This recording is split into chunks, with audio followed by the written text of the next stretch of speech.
Dober dan in lep pozdrav. Midva sva Matjaž Črnivec in Benjamin Siter iz Svetopisemske družbe Slovenije in danes bi malo spregovorila o vstajenju Jezusa iz Nazareta od mrtvih. Seveda to se nam zdi najpomembnejša tema v krščanstvu in danes, če tako pogledam, pravkar smo praznovali Veliko noč in se mi zdi še posebej pomembna tema, zaradi tega, ker recimo obstaja ogromno enih različnih napačnih pojmovanj, odkot izhaja ta praznik.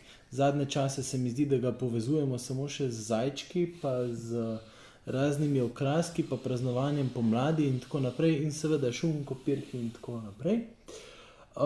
Ampak v krščanstvu je Jezus Kristus kot nekdo, ki je vstal od mrtvih, bistven.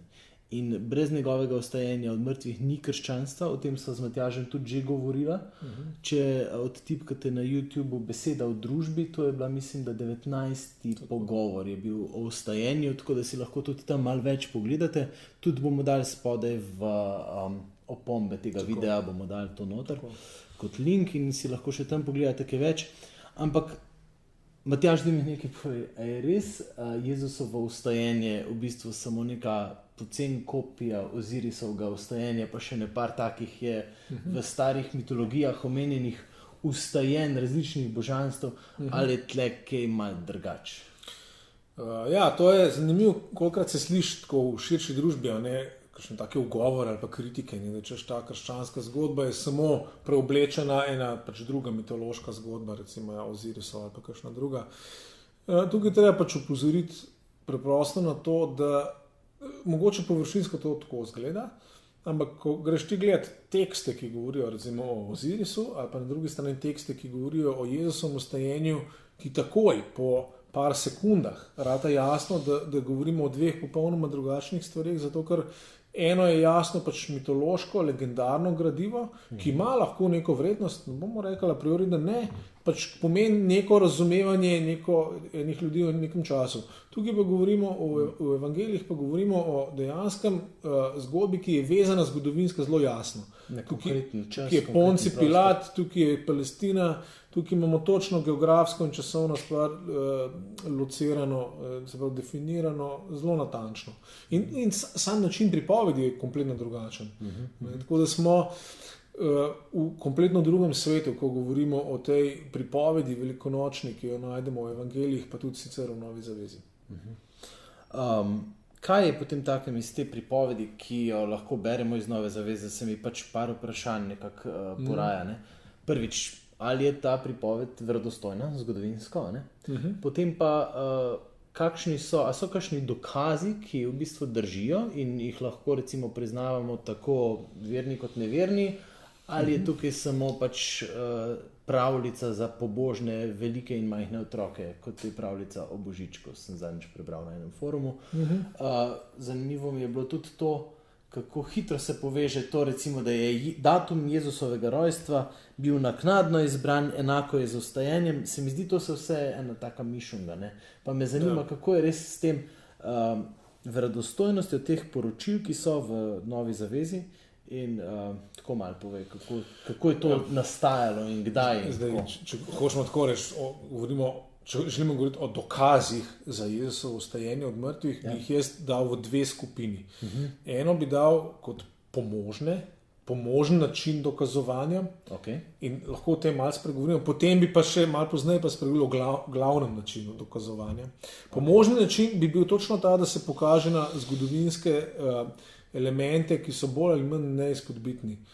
In tako recimo raziskovalci so izolirali 4 elemente v evangelijskih in sicer v novozaveznih spisih, glede katerih se strinjajo zgodovinarji ne glede na versko pripadnost ali ne. Se pravi, tudi mnogi agnostični ali pa ateistični zgodovinarji bi potrdili, da ta 4 dejstva, ki bom zdaj omenil, da so zgodovinska dejstva. Prvo je Jezusov pokop, se pravi, da Jezus je umrl in bil pokopan.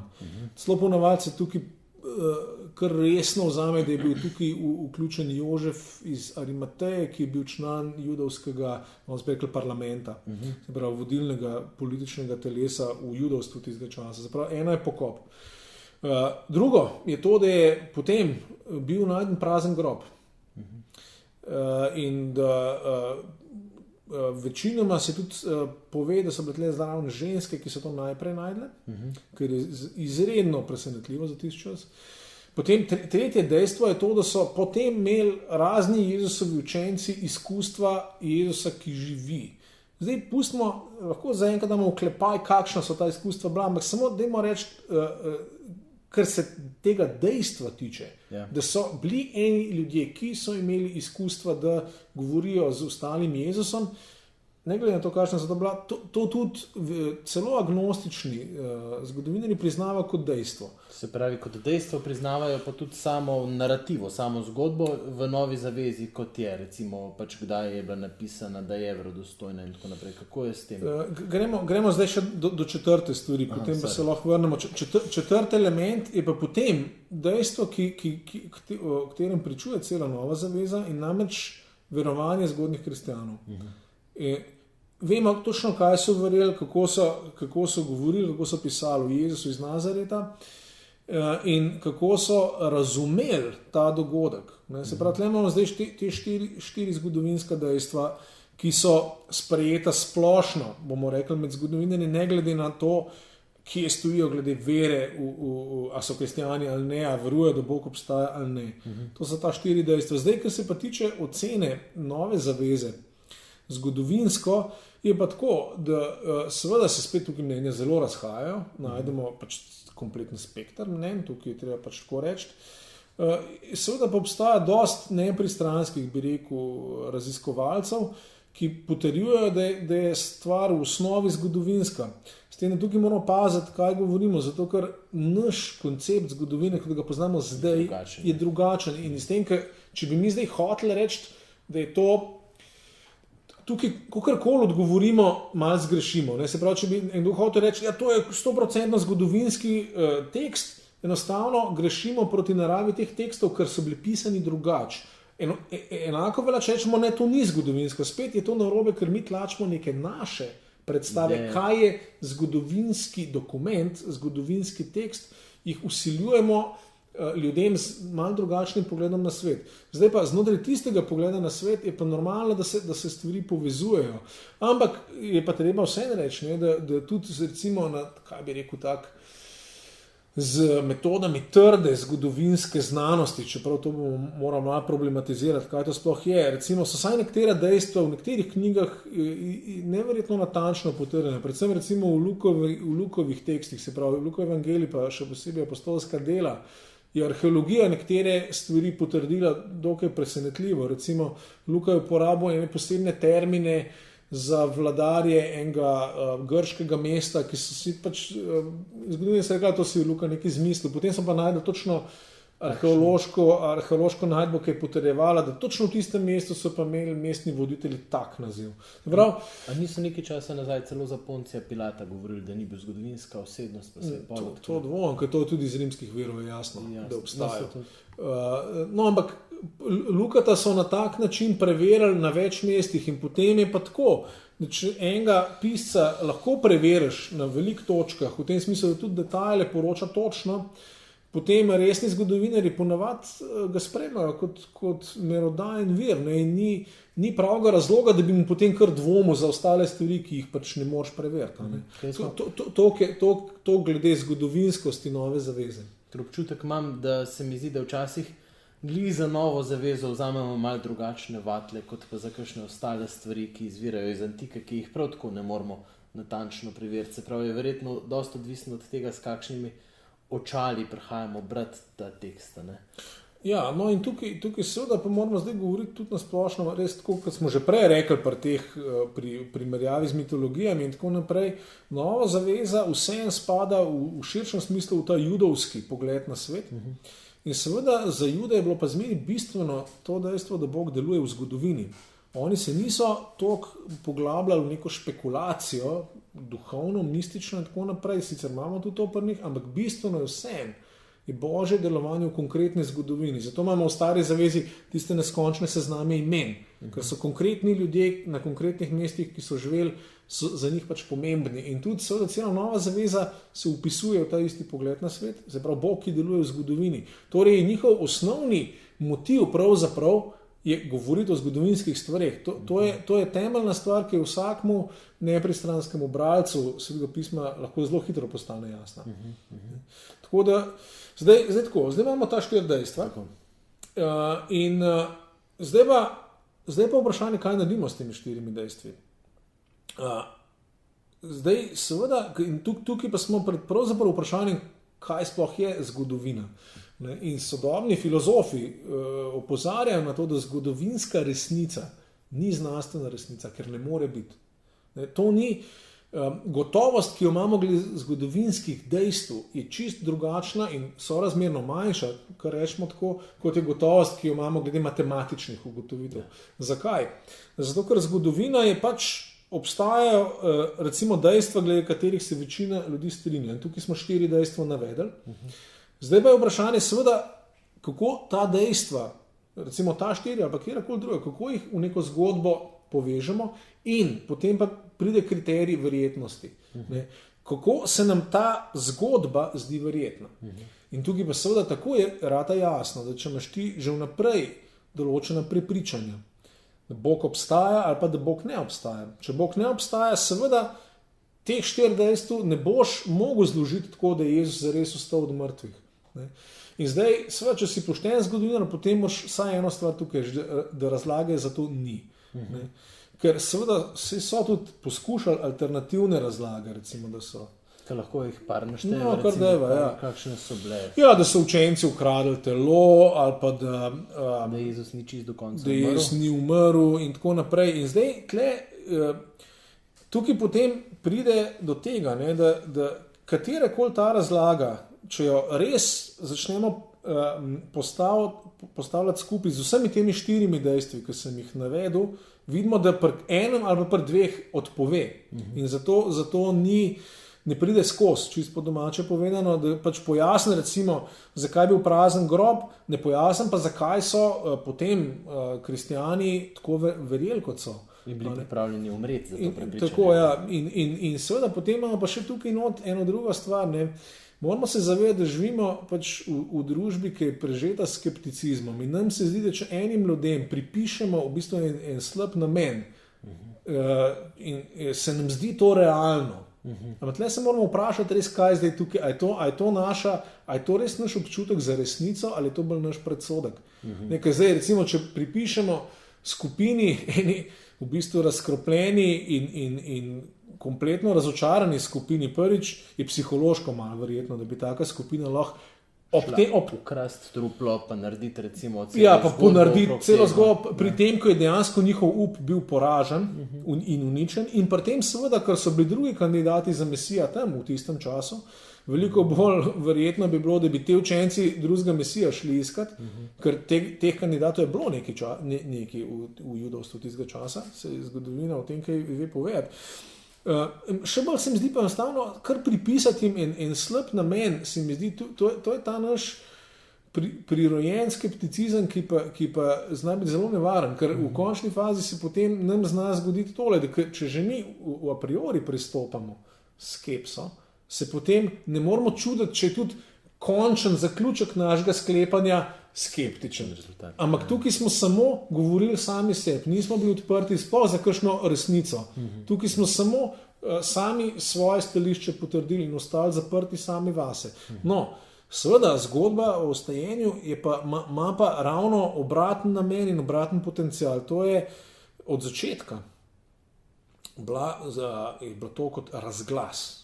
To, kar kristjani v krščanskem jeziku se reče oznanilo. To je razglas, proklamacija enega dejstva, ki mora človeka zadeti direktno in ga konfrontirati z odločitvijo. In je bistvena in osnovna trditev, brez katere ni krščanstva. No in tukaj pa zdaj, po mojem, tle pa zdaj prehajamo na področje tega, kar sem prej rekel, da bi bil pa glavni dokaz za Jezusovo vstajenje od mrtvih, tako kot ga Nova zaveza kaže, ni v tem, da se da, in seveda menim, da se dobro da zgodovinsko pojasniti in pokazati, da stvar zgodovinsko stoji tudi, ampak to ni glavni dokaz. Glavni dokaz je Bog sam.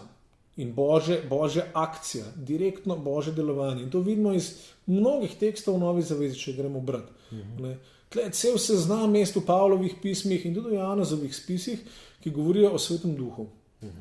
In recimo gremo kar na ta prvi tekst v apostolskih delih, prav, prejeli boste moč Svetega Duha in boste moje priče. In v Jeruzalemu, Judeji, Samariji in do konca sveta. Ampak tle je bistven element, ta božja moč, ki deluje ravno skozi in ob tem razglasu. Jezus iz Nazareta je vstal od mrtvih, nepovratno se je vrnil v življenje, Bog ga je dvignil, s tem je potrdil svojo zvestobo, s svojim obljubam, ki jih je že zdavni dal, praktično od začetka sveta, in tukaj se je začel nekaj kompletno novega. To je ta razglas in dokaz, ki ga Bog sam pošilja, je pa ta božji duh, ki je Bog sam, Bog v akciji, ki govori, ki prepričuje in sve, ki tudi dela čudeže, ki dejansko dela stvari, ki so za človeški razum in za človeške navade nemogoče. Se pravi, greva še sem mečke nazaj, ampak Jezus torej ni vstal kot duh, ne? Jezus je vstal s fizičnim telesom. Daj še mečken spregovor o tem ozadju judovskega pričakovanja, vstajenja, kako se je to v bistvu s tem spremenilo, kaj je bilo tle drugače, pa kaj je bilo podobno kot tisto, kar so oni tako, kot smo že rekli, za Jude je bistveno, da Bog deluje konkretno v zgodovini, v konkretnem svetu, in del tega seveda je tudi to, da Bog je ustvaril telo, fizično telo, in Bog, že pri Judih je obstajala zelo jasno vera in pričakovanje, da bo Bog ob koncu dvignil, obudil v večno življenje vse ljudi, ki so mu zvesti, in to v telesu. Ravno zato, ker je to del judovskega pogleda na svet. Telo ni nekaj slabega samo po sebi. Greh ga je sicer oslabil in umazal, ampak Bog ravno hoče to telo očistiti in dvigniti nazaj, obnoviti, tako kot tudi celo stvarstvo, vse stvarstvo, fizično stvarstvo, nekaj dobrega. No in ravno zato je seveda za Jude bilo samoumevno, da ta prava božja rešitev pomeni obuditev telesa v življenje, vrnitev, vzpostavitev pravega življenja nazaj.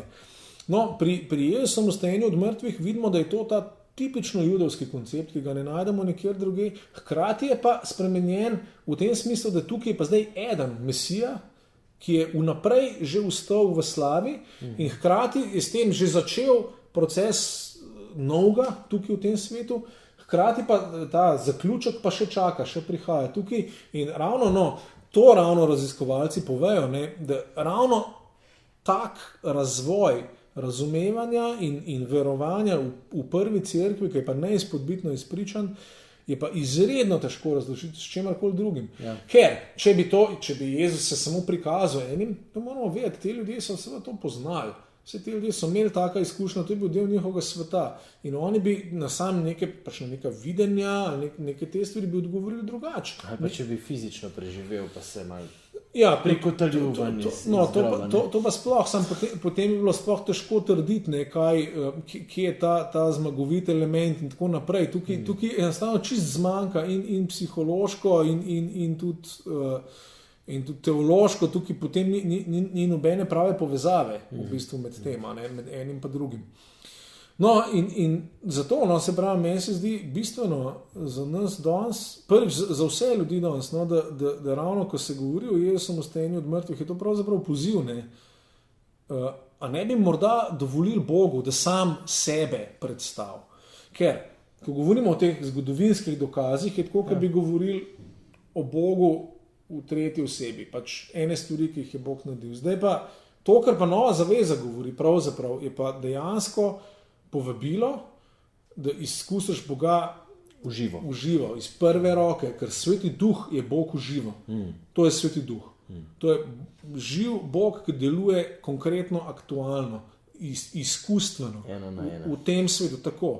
To je pa direktno izkustvo in to je dokaz za vstajenje, da je Bog, in tudi tle moramo vedeti, tudi ta Sveti Duh je bil obljubljen v Stari zavezi. To ni spet čist neka nov izum krščanski, sploh ne.